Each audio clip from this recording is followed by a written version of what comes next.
بسم اللہ الرحمن الرحیم۔ پروگرام دا رپورٹر میں صابر شاکر اور چودھری غلام حسین صاحب کی طرف سے السلام علیکم۔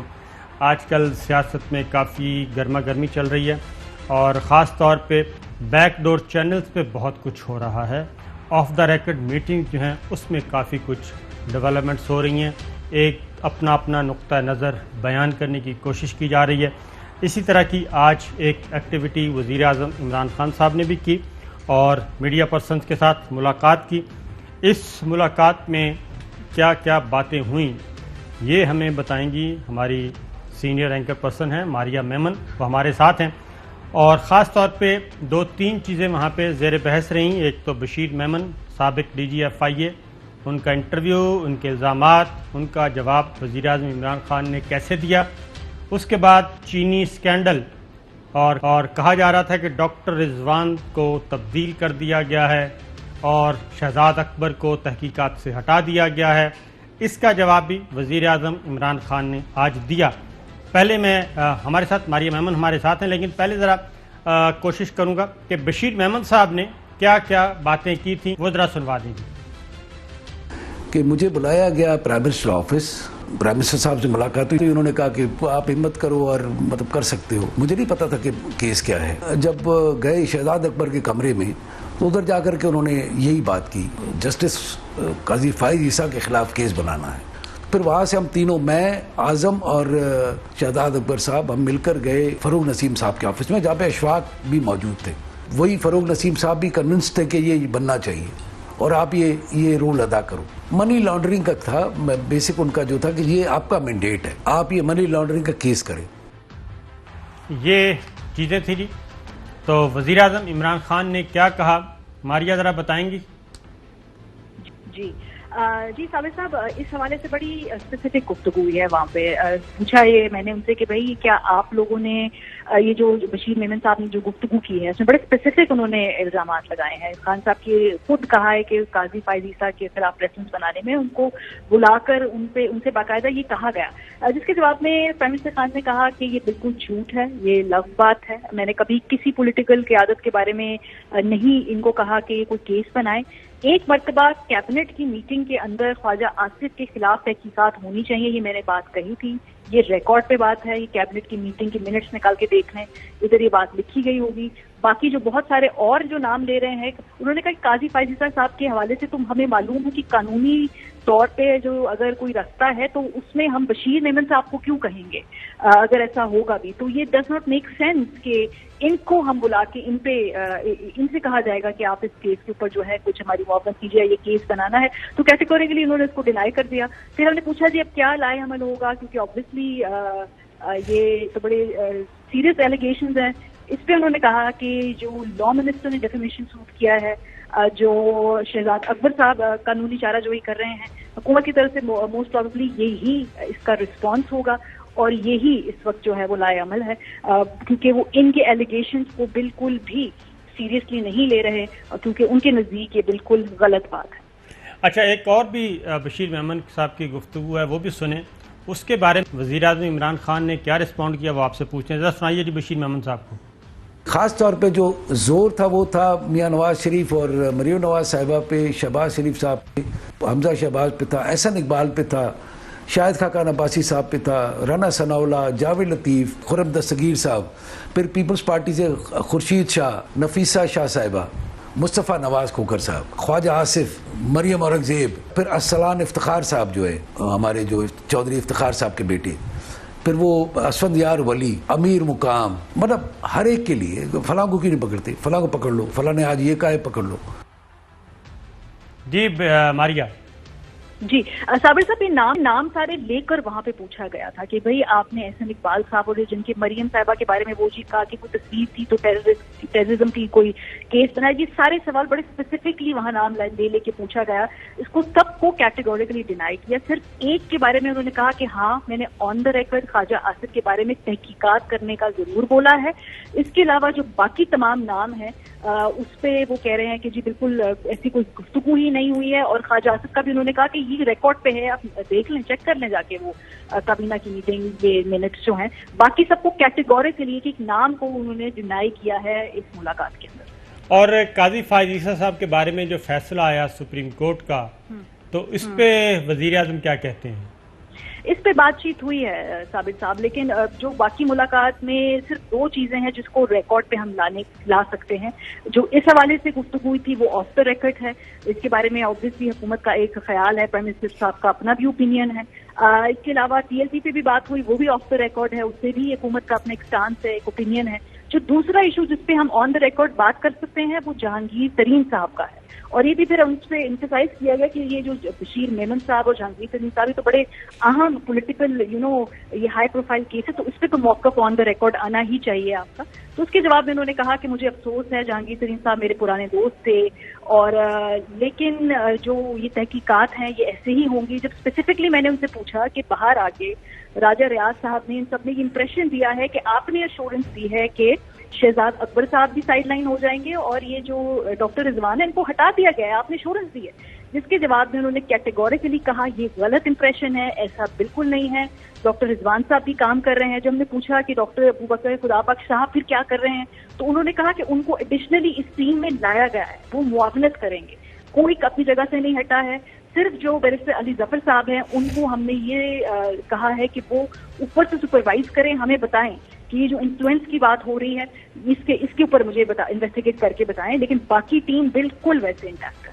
ہماری اطلاعات یہ ہیں کہ فائز عیسیٰ کیس پہ کافی وہ ڈپریس بھی ہیں اور غصے میں بھی ہیں، اور انہوں نے کافی سخت گفتگو کی ہے اس بارے میں، اور انہوں نے کہا کہ اب یہ معاملہ چونکہ جوڈیشری ریلیٹڈ ہے اس لیے یہ آف دا ریکارڈ ہی رکھیں.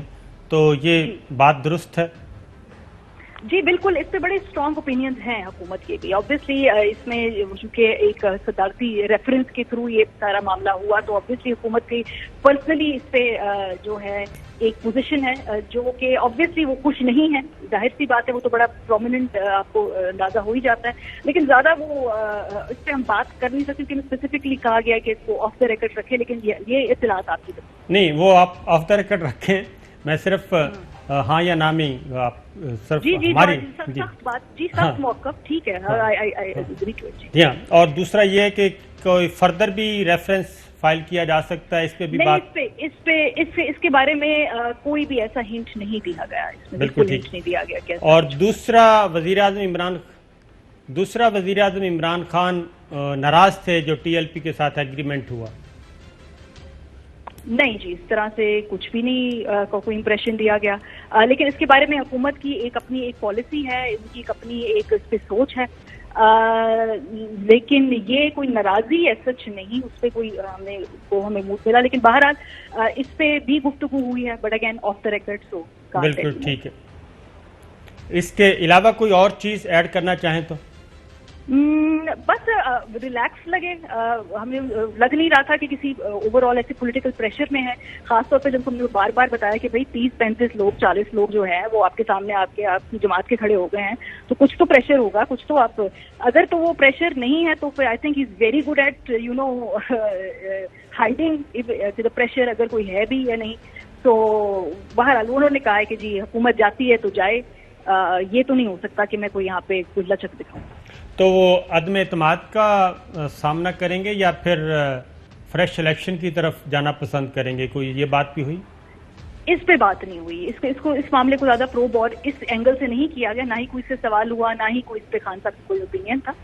لیکن یہ انہوں نے کہا کہ بھئی اس پہ جو ہے بالکل میرے کوئی اوپینین یا کوئی موقف میں تبدیلی کے بارے میں کوئی روم نہیں ہے، کوئی جگہ نہیں. چودھری صاحب آپ سے کچھ پوچھنا چاہ رہے ہیں. چودھری صاحب نہیں، پر آپ کا تو یہ مطلب ہے کہ 3 مارچ کو جب ان کو ڈبیکل ہوئی ہے یوسف رضا کی جیت کے شکل میں، اور اس کے بعد جو پے در پے واقعات ہوئے ہیں، سینٹ کا الیکشن، یہ جہانگیر ترین کے ساتھ ایک حصہ پارٹی کا جا کے کھڑا ہو گیا، اور آج اس لمحے تک بھی وہ کہہ رہے ہیں کہ اگر ہمیں عدم اعتماد کرنا پڑا کسی سٹیج پر تو ہم اس سے بھی گریز نہیں کریں گے.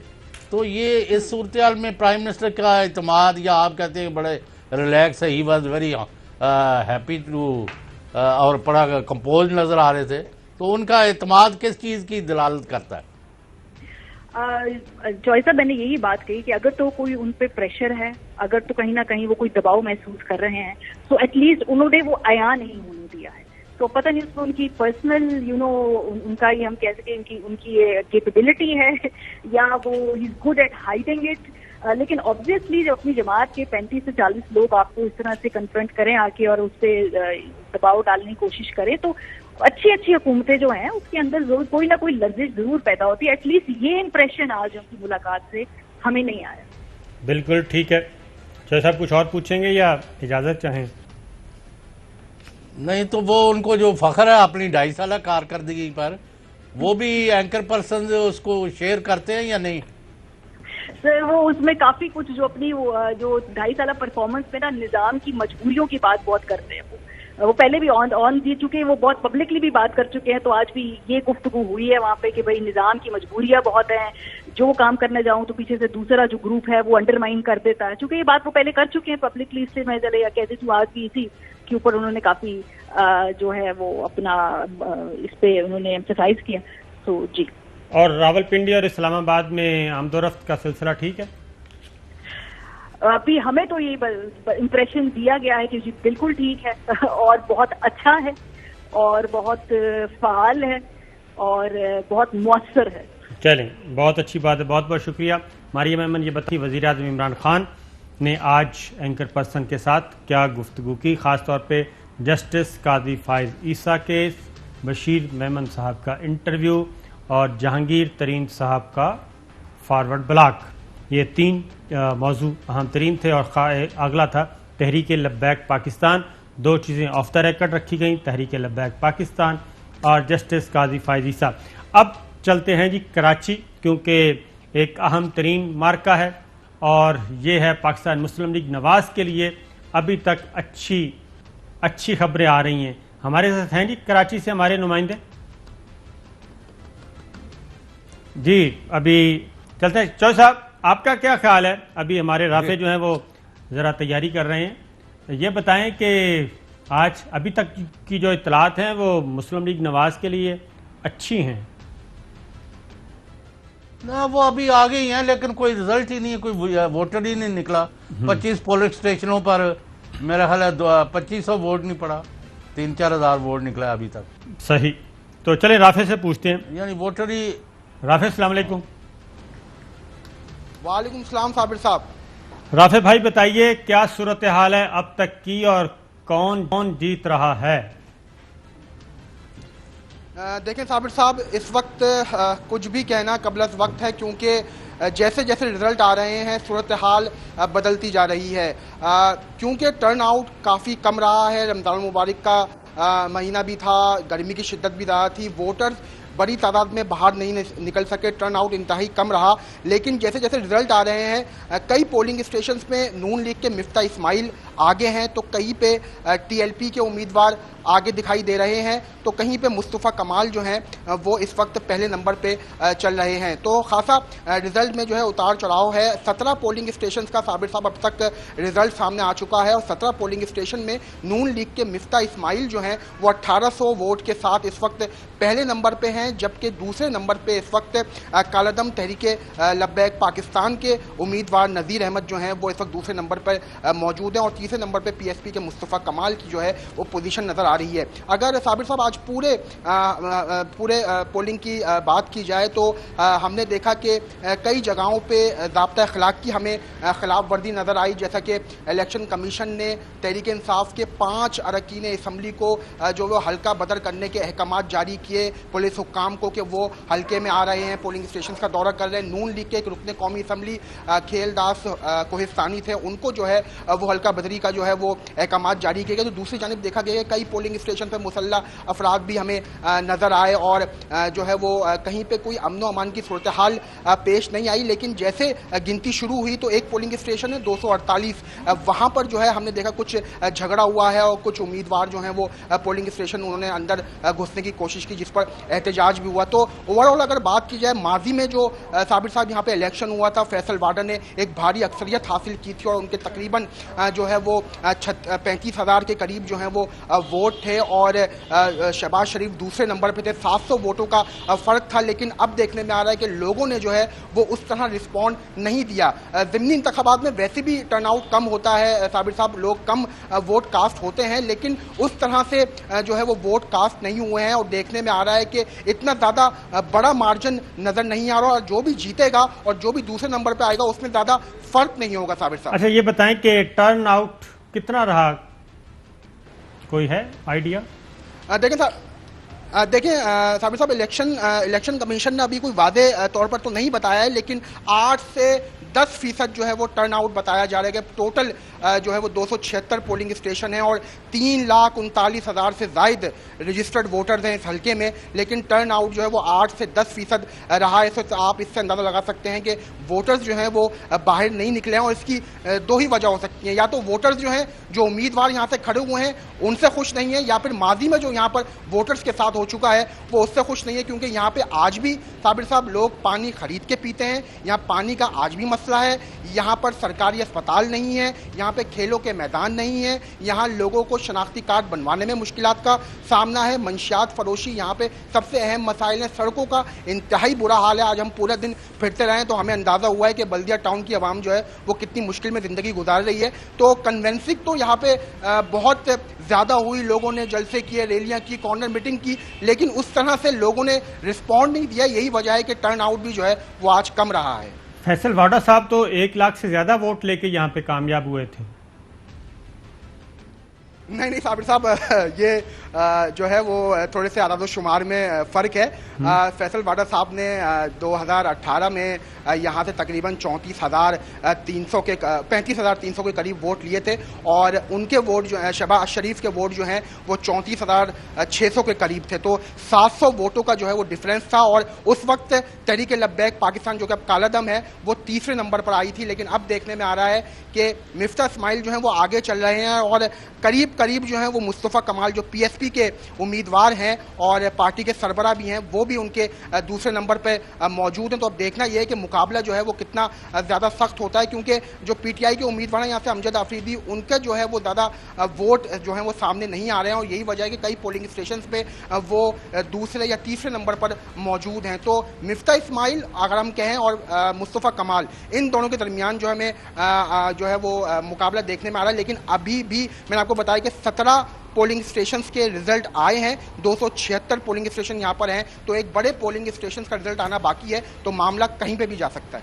بالکل, اور جو آپ نے 17 پولنگ اسٹیشنز کا بتایا ہے وہ آپ نے پی ٹی آئی تو اس میں کہیں بھی نہیں ہے. پہلے نمبر پہ نواز لیگ ہے, دوسری پہ تحریک لبیک ہے, تیسرے پہ پی ایس پی ہے. تو پی ٹی آئی ابھی تک 17 پولنگ اسٹیشنوں میں تو فارغ ہے.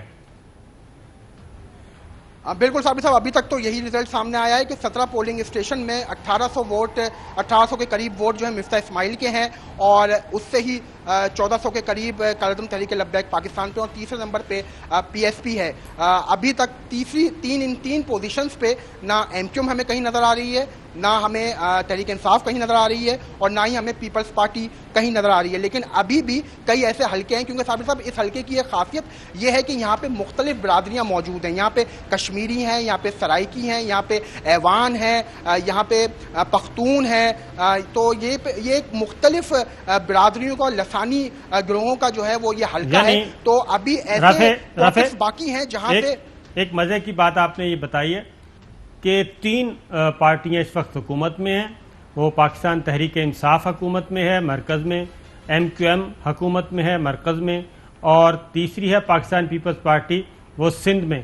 یہ تینوں امیدوار پہلی 3 پوزیشنوں پہ ابھی ہمیں نظر نہیں آئے.